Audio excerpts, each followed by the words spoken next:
রবিবারের দিনটা বড়ই ব্যস্ততার মধ্যে কাটে আমার। তো স্নান করে পুজো দিয়ে দেখো এখন চলে গেছি রান্নাঘরে।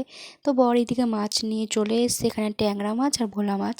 তো একবারে কিন্তু নুন হলুদ মাখিয়ে এখানে রেখে দিল। আর এখানে দেখো মা নিয়ে এসেছিলো মাটন। তো রবিবারে বললো একটু মাটন করতে, তো তার জন্য বরই সব ম্যারিনেট করে দিয়েছে। ও কিন্তু আমাকে অনেকটাই হেল্প করে মাছ টাছ ধুয়ে।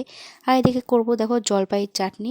তার জন্য জলপাইটাকে সিদ্ধ করে নিয়ে এখানে তেলের মধ্যে দিয়ে দিয়েছি সর্ষে ফোড়ন, আর তারপরে দিয়ে দিয়েছি সেদ্ধ জলপাইটা দিয়ে একটু জল দিয়ে দিলাম, যেহেতু একটু মানে গ্রেভি গ্রেভি হবে। আর সামান্য একটু হলুদ আর সামান্য একটু নুন দিয়েছি, বেশ ভালো লাগে, ব্যালেন্সটা ঠিক থাকে।